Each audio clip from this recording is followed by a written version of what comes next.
Hi, I'm Sui. I'm Toto. And let's talk about a K-drama today for a change of pace. How about that? Kdramas!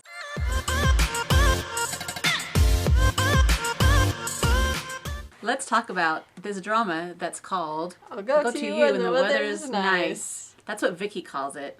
People call it when the weather's fine. Fine, exactly. I've seen it called that too. I heard about this one back before the world came to an end. I remember thinking, this sounds like a perfect drama for just calmness, right? And then all the crap happened and we had to stay at home. And then one day there was an earthquake. We were a little bit, how were we? Describe. Let's visualize. How were we that day? On edge. We were like, So we kind of crawled back in bed that day and we turned on this drama and watched the first episode. I will remember that this is The earthquake drama. We knew that it was on air drama, so we kind of were like, do we really want to start a drama that has not been finished yet, right? That day when we wanted something so calm and soothing, we just thought, let's see if this drama is up to that hype. It was calm and soothing. Do you remember? There's hardly any talking. The music is all acoustic and like one line of a guitar or a piano or a cello or a violin. It was perfect. In fact, that day I think we might have actually had a hard time not falling asleep because we were so wired, and then it calmed us. And I had a weighted blanket over me. Yeah. To... She was like shaking, so. Earthquakes are scary. So then we continued watching it all this whole past couple of months as it aired. Every episode continued with that soothing feeling, except for a couple episodes where they delved into the backstory. Yeah, it kind of morphed near the halfway-ish, a little bit more than halfway-ish.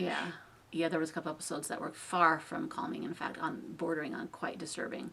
But that didn't mess up my love for the drama at all. In fact, it made you realize that even with the happy, calm feeling of like this countryside and quaint little bookstore and everybody knows everybody and everybody gets along fairly well and everybody's friends and there's good family relationships and all that, you always have the issues to deal with too. It's about a girl who's escaping the city life of Seoul, and she comes back to the countryside village where she lived previously when she was in high school with her aunt, and she comes back to stay with her aunt again. It's during the winter, it's getting cold.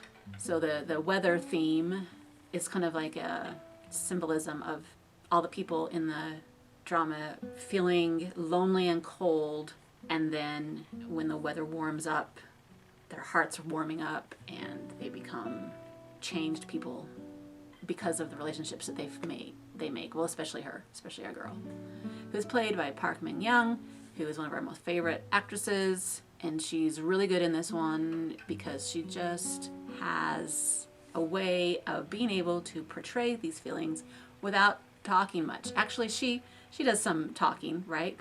The guy does less talking than she does. She does more talking. And our guy is played by So Kang-joon, and he's amazing in this because his face is so expressive. He doesn't need to talk, right? Doesn't need to talk at all. We know how he's feeling the whole time.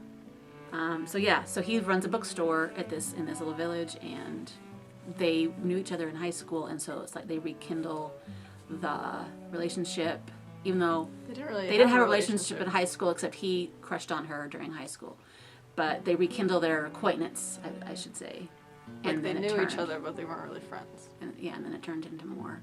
We get his backstory, the demons that he's facing as far as how he feels about himself, basically. And then her backstory is stuff that happened with her aunt and her mom. And then there's all these cute little characters, like his sister is adorable, his friend is adorable, and they provide some really funny moments. It's like basically every time they come on screen, we laugh. Yeah, they die laughing at them. That dude is so funny. What's his name? E.J.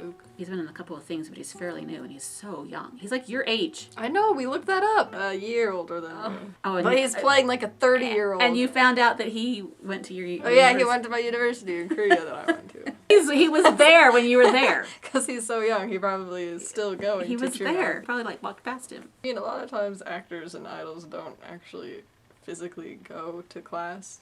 I know, but maybe he did. He might have, because if he's so new, then he's newish, right? Maybe he came into the Global Lounge and talked to me. Let's just imagine what he did. He's learning English and he had to come and practice. He was in, what else was he in? The Alhambra. Oh, he was the hacker, not the mean guy hacker. Was there more than one hacker? Marco. Was he Marco? No. Wait. That's what's coming up. I think he played Marco. That's scary. Which was the mean guy hacker that chased after Chanyeol. Yeah? Our minds are blown. They make him look so different. Yeah. Marco's scary. I don't like Marco. He was so good in this drama, and like he played awkward so good, like all the stuttering when he was talking to the girl. Like I was saying that there's not talking until this guy comes on screen, and then he just talks and talks and talks and talks and talks. What else did you think about this drama? I loved it because it had bookish stuff. I mean, there was a lot of themes of books, and they were reading books, and they were quoting poetry, and he was writing a blog post every night for the bookstore, which I loved, and then we got to know his thoughts from that. Have you seen So Kang-joon before? I watched a few episodes of The Third Charm. It was cute. That was one where they go back and forth. Kind of like this one where they go back and forth between high school and like 10 years later. Mm-hmm.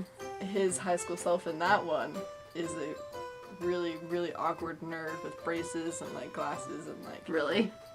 You know, always holding books, and 10 years later he's a sophisticated police officer detective. Yeah, he's really good in Are You Human Too? And I hear that people like him in Cheese in the Trap. I haven't watched that one. Another favorite, we like him a lot.